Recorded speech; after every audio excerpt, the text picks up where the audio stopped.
안녕하세요. 서피비의 금융강좌.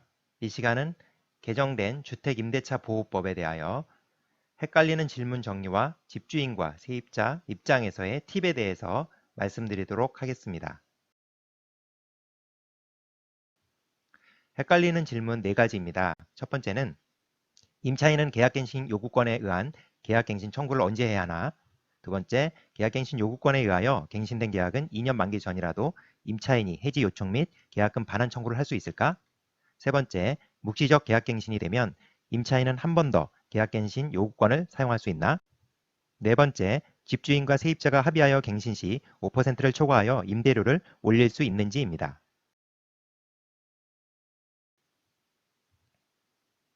건설교통부 홈페이지에 나와 있는 주택임대차 보호법 해설집을 토대로 설명드리도록 하겠습니다. 주택임대차 보호법 개정 주요 내용은 첫 번째는 계약갱신 요구권입니다. 임차인이 희망하는 경우 1회 계약갱신을 청구할 수 있는 권리로 임차인의 안심거주기간이 2년 더 늘어나게 됩니다. 두 번째는 전월세 상한제입니다. 계약갱신 시 임대료 증액 상한을 5% 범위 내로 제한하여 임차인들이 임대료 급등으로 인한 부담을 줄인 제도입니다.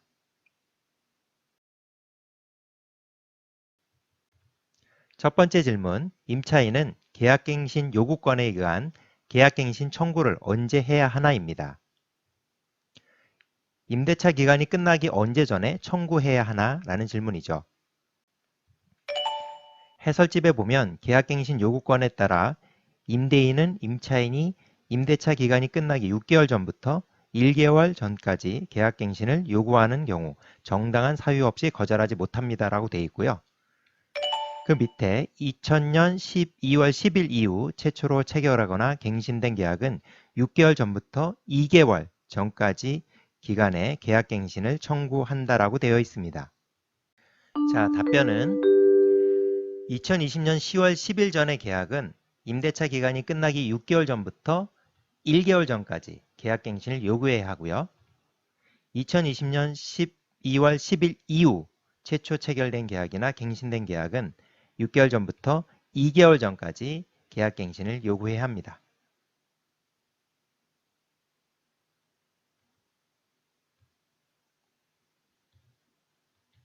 질문 두 번째입니다. 계약갱신 요구권에 의하여 갱신된 계약은 2년 만기 전이라도 임차인이 해지 요청 및 계약금 반환 청구를 할 수 있을까입니다. 계약갱신 요구권을 임차인이 요청해서 계약갱신이 되었을 경우에 언제든지 해지를 할 수 있는지에 대한 부분인데요. 해설집 제6조의 3에 대한 계약갱신 요구 등에 보면 제1항에 따라 갱신되는 임대차의 해지에 관하여는 제6조의 2를 준용한다라고 되어 있습니다. 여기서 요 제6조의 2는 바로 묵시적 갱신의 경우 계약의 해지를 의미하는데요. 1항에서 제6조 1항에 따라 계약이 갱신된 경우 같은 조 제2항에도 불구하고 같은 조 제2항이라 함은 2년을 얘기하는 건데요. 2년에도 불구하고 임차인은 언제든지 임대인에게 계약 해지를 통지할 수 있다라고 되어 있습니다. 언제든지 임대인에게 계약 해지를 통지할 수 있는 거죠. 그리고 제1항에 따른 해지는 임대인이 그 통지를 받은 날로부터 3개월이 지나면 그 효력이 발생한다. 이렇게 되어 있습니다. 또한 해설집 Q&A 11번에도요. 계약갱신 요구권 행사 시 임차인은 무조건 2년을 거주해야 하는지 라는 질문이 있는데 그렇지 않습니다. 라고 되어 있습니다. 계약갱신 요구권 행사에 따라 갱신되는 임대차의 존속기간은 2년으로 보지만 임차인은 언제든지 임대인에게 해지를 통보할 수 있습니다. 자, 그럼 답변은 계약갱신 요구권에 의하여 갱신된 계약은 2년 만기 전이라도 임차인은 계약의 해지를 요청할 수 있고 이 경우 임대인은 3개월 이내에 보증금 반환 의무가 있습니다. 이는 묵시적 계약 갱신의 경우와 동일한 사항입니다.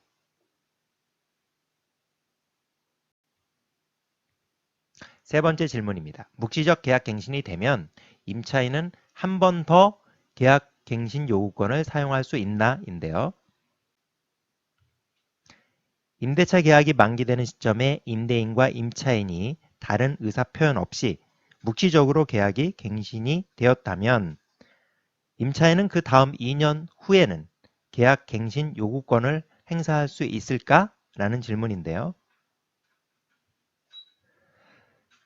이 부분도 해설집에 나와 있습니다. 묵시적 갱신도 갱신 요구권 행사로 보는지에 대한 질문에 대하여 그렇지 않습니다라고 되어 있습니다. 계약이 묵시적으로 갱신된 경우에는 갱신 요구권 행사로 보지 않습니다. 계약 갱신 요구권 행사는 해당 권리를 행사한다는 명확한 의사를 표시한 경우에 인정됩니다.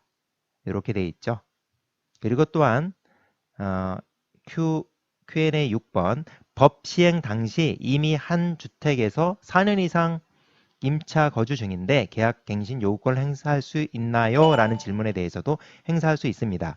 개정법률은 최대 4년의 주거를 보장하는 내용이 아니고 1회에 하나여 기존의 계약을 2년 연장할 수 있도록 갱신 요구권을 부여하는 것입니다. 따라서 연장계약, 묵시적 갱신 등의 사유로 이미 4년 이상 거주한 경우라도 현재 임대차 계약 만료 6개월 전부터 1개월까지 갱신을 요구할 수 있습니다. 라고 되어 있어요. 그래서 답변은 묵시적 계약 갱신이 되었다면 이후 2년 만기 시점에 계약 갱신 요구권 행사를 1회 할 수 있습니다. 그렇다면 집주인과 세입자 입장에서 꼭 챙겨야 할 중요한 팁이 있겠죠?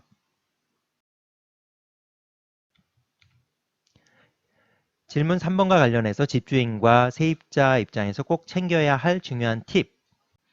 먼저 세입자 입장입니다. 계약 만기 시점에 전세 월세금 시세가 올라 있는데 집주인이 계약갱신 해지에 대한 연락이 없다면 어떻게 할까요? 그렇죠. 묵시적 계약갱신이 되도록 하는 게 유리할 것입니다.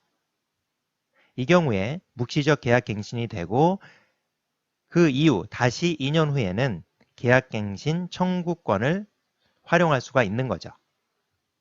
최초의 계약을 하고 2년 후에 묵시적 계약 갱신이 되면 총 4년을 거주할 수 있게 되고요. 또 2년 후에는 계약 갱신 요구권을 활용한다면 총 6년까지 거주를 할 수 있겠죠. 자, 그 다음은 집주인 입장입니다. 계약 만기 시점에 전세 월세금 시세가 올라 있다면 묵시적 계약 갱신이 되지 않도록 만기 2개월 전에 계약 해지 또는 갱신을 요청해서 계약 갱신 시 갱신 계약서를 새로 써야 할 것이겠죠.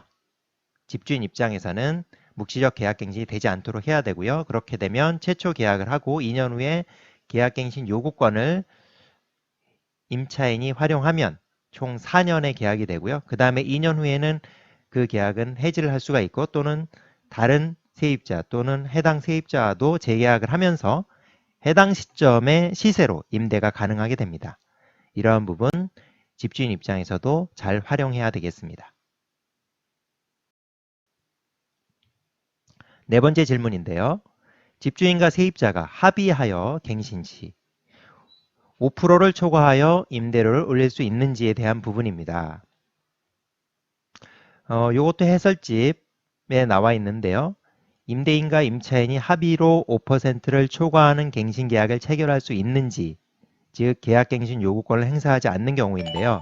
가능하다고 되어 있습니다. 계약갱신 요구권의 행사 여부는 임차인의 의사에 달려 있으므로 임차인이 이를 행사하지 아니하고 임대인과 합의하여 5%를 초과하여 임대료를 인상하는 새로운 임대차 계약을 체결하는 것은 가능합니다.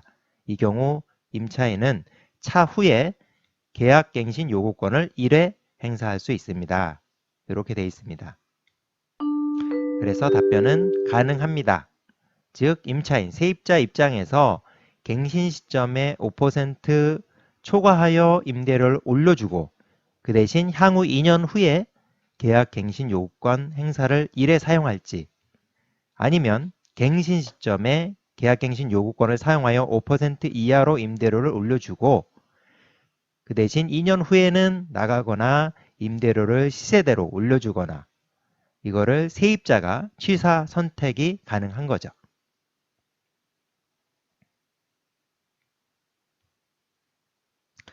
자, 그러면 질문 4번과 관련해서 집주인과 세입자 입장에서의 팁에 대해서 말씀드리면, 세입자 입장에서는 계약 만기 시점에 장기로 거주를 예상하고 있다면 5% 초과하여 임차료를 우선 올려주고, 대신 2년 후에 계약갱신 청구권을 사용하여 장기로 주택에 거주할 수 있는 안과, 또는 당장 5% 이내에서 임차료 협상을 하고 계약갱신 청구권을 그 시점에 사용하는 안 중에서 선택을 할 수가 있겠죠.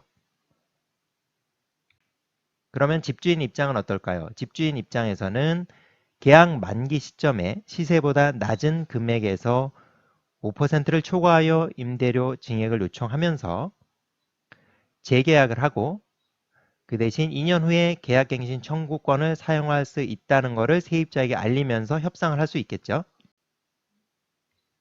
당장 계약갱신 요구권으로 5% 이내에서 증액 시는 2년 후에는 계약 만료 또는 시세대로 임대료가 올라갈 수 있음을 또 세입자에게 설명하면서 협의를 해 나갈 수가 있을 것입니다. 이처럼 새로 개정된 주택임대차 보호법에 대하여 세입자 입장과 집주인 입장에서 유리한 팁을 잘 활용하시기를 바랍니다. 이상 개정 주택임대차 보호법 관련 헷갈리는 질문 정리와 집주인과 세입자 입장에서 팁에 대하여 정리해 드렸습니다. 세입자, 집주인 입장에서 정보를 잘 파악하시고 도움되시기 바랍니다.